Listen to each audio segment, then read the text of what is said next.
स्वागत है आपका श्लोक नंबर 40 में। बड़ा ही छोटा सा श्लोक है, लेकिन फिर भी हम हर श्लोक को यहाँ पर कवर करने की कोशिश कर रहे हैं। हम संपूर्ण गीता के हर एक श्लोक का मतलब, उसकी व्याख्या और उसका भाव आपके सामने लाने की कोशिश कर रहे हैं, क्योंकि कोई भी श्लोक महत्वपूर्ण या कम महत्वपूर्ण नहीं होता है। ठीक है, गीता है तो इसके अंदर जितने भी श्लोक हैं सबका कुछ मतलब है, सबका कुछ भाव है, इसलिए हम हर श्लोक को आपके सामने यहाँ पर ला रहे हैं। तो चलिए हम देखते हैं अपने इस श्लोक को। इस श्लोक से जो पहले वाला श्लोक था, यानी कि 39 और 38, उसमें अर्जुन भगवान श्री कृष्ण को कुल का नाश करने से होने वाले दोषों के बारे में बता रहे थे। अब वो दोष क्या क्या हैं वो हम इस श्लोक में देखेंगे। तो चलिए पढ़ते हैं हमारे इस श्लोक को, जो है श्लोक नंबर 40 और अध्याय पहला। अर्जुन कहते हैं, कुल क्षय प्रणश्यन्ति कुल धर्माः सनातनाः धर्मे नष्टे कुलम कृत सनम धर्मो अभिभवत्युत। तो अब हम इसका अर्थ समझ लेते हैं, यानी कि जो पद हैं यहाँ पर संस्कृत के, उनका हिंदी में अर्थ समझ लेते हैं। तो सबसे पहले है कुल क्षय, यानी कि कुल का क्षय होने पर, कुल का नाश होने पर। अगला है प्रणश्यन्ति, मतलब नष्ट हो जाते हैं। आगे है कुल धर्मा, मतलब कुल का जो धर्म है। सनातनः, मतलब जो सदा से चलती आई हैं। ठीक है, तो यहाँ पर अर्जुन कह रहे हैं कि जो सनातन है, जो परंपराएं हैं जो पहले से चलती आ रही हैं, ठीक है, वो नष्ट हो जाती हैं। ठीक है, कुल धर्म जो है वो नष्ट हो जाता है जब कुल का नाश होता है। इसी का संकेत वो पिछले वाले श्लोक में कर रहे थे। अगर आपने वो श्लोक नहीं पढ़ा है तो कृपया आप उसको पढ़ लीजिए, समझ लीजिए। उसके बाद अगली लाइन है धर्मे नष्टे कुलम। तो इसका आपको समझ ही आ रहा होगा पढ़ के कि धर्म नष्ट हो जाता है तो कुल भी नष्ट हो जाता है। ठीक है, या कुल नष्ट हो जाता है तो धर्म नष्ट हो जाता है। धर्मे नष्टे कुलम, मतलब जब धर्म नष्ट हो जाता है तो जो बचा हुआ कुल है फिर वो भी नष्ट हो जाएगा।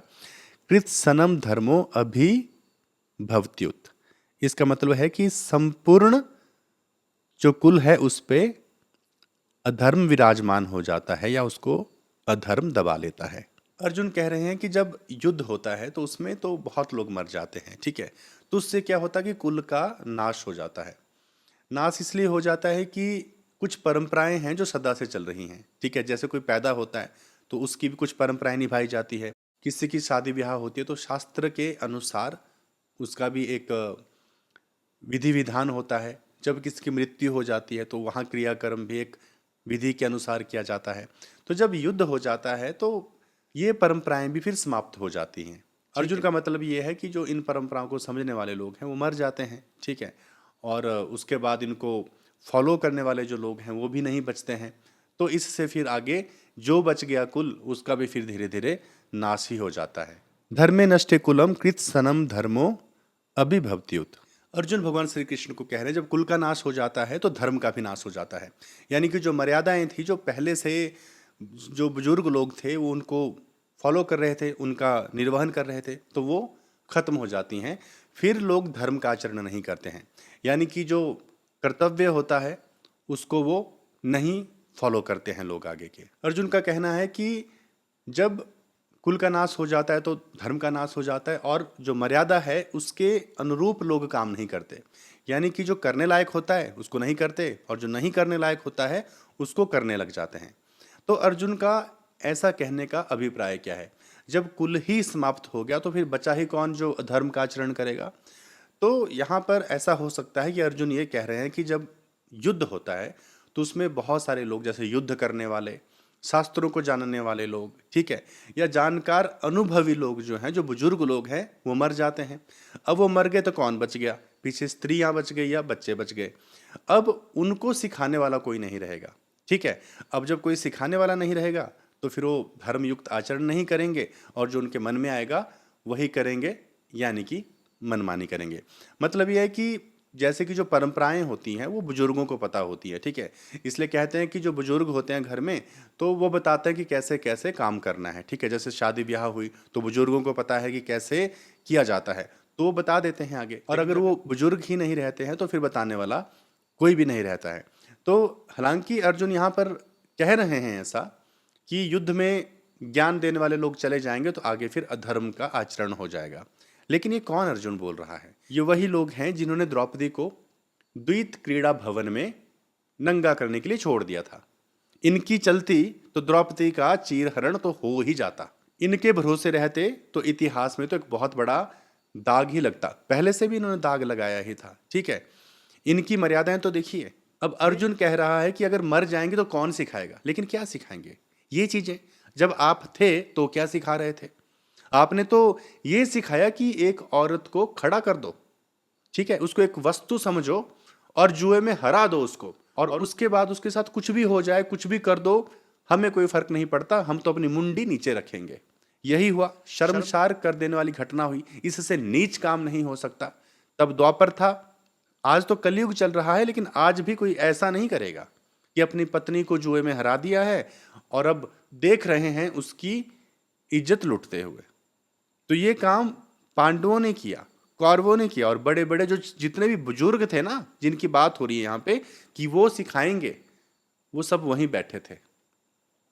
तो अर्जुन की बातों को ज्यादा अभी गंभीरता से नहीं ले सकते हैं, क्योंकि वो कुछ भी बोल रहे हैं, अभी मोह से ग्रसित हो चुके हैं, विवेक शून्यता आ चुकी है। इसलिए युद्ध को टालने के लिए ऐसी बातें कर रहे हैं जैसे कि वो धर्मानुगत कर रहे हैं, ठीक है। यहाँ पे हम अर्जुन के नजरिए इसको अभी देख रहे हैं, ये भगवान नहीं कह रहे। अर्जुन को ऐसा लग रहा है कि हम बहुत बड़े धर्मात्मा हैं, ठीक है, अगर हमने युद्ध किया तो हम मर जाएंगे, तो फिर अधर्म फैल जाएगा। अरे भैया, जब आप लोग कर रहे थे तो वो क्या था? आपने जो किया वो क्या था? उसको धर्म बोलेंगे क्या? वो तो इतना बड़ा अधर्म था कि कोई सोच भी नहीं सकते। जब द्वित क्रीड़ा में द्रौपदी को खड़ा किया गया, ठीक है, उसकी इज्जत उतारी गई सबके सामने, तो द्रौपदी सभी पांडवों को बुरी तरह से जलील करती है। क्या क्या नहीं कहती है, सबकी गर्दन नीचे हो जाती है। द्रौपदी युधिष्ठिर से भी पूछती है कि तुमको किसने अधिकार दिया था मुझे यहां पर दांव पे लगाने का? क्या मुझसे पूछा था तुमने? नहीं पूछा था। अब देखिए ना, युधिष्ठिर को धर्मराज कहा जाता है, जो धर्म के राजा हैं, और धर्म के राजा भी वहां पर बैठे हुए थे अपना सिर नीचा करके। जुए में पत्नी को खड़ा कर दिया। बताइए कौन धर्मराज भला ऐसा करता है? तो एक बहुत बड़ा इतिहास लिख दिया इन पांडवों ने भी तो, ठीक है। ये कोई ऐसी बात नहीं है जो समाज को सिखाई जाए, ठीक है। वहां पर भी क्या हुआ? स्त्री का ही शोषण हुआ, भुगतना तो स्त्री को ही पड़ा, ठीक है। लोगों के अहंकार भुगतेगी एक स्त्री। तो देखिए जरा क्या सामाजिक व्यवस्था थी उस वक्त भी। और अर्जुन अब कह रहे हैं कि जब युद्ध होगा तो सारे बुजुर्ग मर जाएंगे और फिर अधर्म फैल जाएगा। भैया, ऐसे बुजुर्गों का तो मर जाना ही ठीक है। जो एक स्त्री की रक्षा ना कर पाए, ठीक है, तो मर जाओ। और मरे भी तो सारे के सारे, इसलिए तो सबका वध हुआ। कहते हैं कि देश का विनाश उन लोगों की वजह से होता है जो सक्षम होते हैं लेकिन चुप रहते हैं। उन लोगों की वजह से देश का विनाश नहीं होता जो सक्षम है ही नहीं बेचारे, जिनमें क्षमता ही नहीं है कुछ करने की, लड़ने की क्षमता नहीं है। हमेशा पतन देश का तब होता है जब क्षमतावान, शक्तिशाली, ज्ञानवान लोग भ्रष्ट हो जाते हैं, उनकी बुद्धि का पतन हो जाता है। और महाभारत से हमने यही सीखा है। और अर्जुन इन्हीं लोगों का हवाला दे रहे हैं कि युद्ध में इनको नहीं मारना है, नहीं तो अधर्म फैल जाएगा। अधर्म तो पहले ही फैला हुआ है, इसलिए तो भगवान श्री कृष्ण अवतार लेके आए हैं। लेकिन अर्जुन को यह नजर नहीं आ रहा है, क्योंकि अभी तो भावनाओं में पूरी तरह से बह गए हैं। तो ये श्लोक छोटा सा है, लेकिन देखिए कि इसमें कितनी गहराई छिपी हुई है, कितने अर्थ हैं इसके। अभी अर्जुन के डबल स्टैंडर्ड सामने आ रहे हैं, बड़ी बड़ी बातें हो रही हैं, लेकिन क्या किया आपने इससे पहले, वो बिल्कुल भी नजर नहीं आ रहा। और कौन धर्म की भी बात कर रहा है? अर्जुन कर रहा है। तो उम्मीद करता हूं कि आपको ये श्लोक समझ आ गया होगा, इसका अर्थ समझ में आ गया होगा, और इसका जो भावार्थ है वो भी समझ आ गया होगा। अभी अर्जुन अज्ञानी है, उसको ज्ञान नहीं है, मोह से ग्रस्त है, इसलिए वो अपनी बात को बता रहा है यहाँ पे। इसीलिए बाद में श्री कृष्ण उसके उस अज्ञान को काटते हैं। तो ये था हमारा ये श्लोक। अब मिलते हैं हमारे अगले श्लोक में। हम देखेंगे कि अर्जुन आगे भगवान श्री कृष्ण से क्या कहते हैं। तो मिलते हैं अगले वीडियो में, तब तक के लिए आप अपना ख्याल रखिए।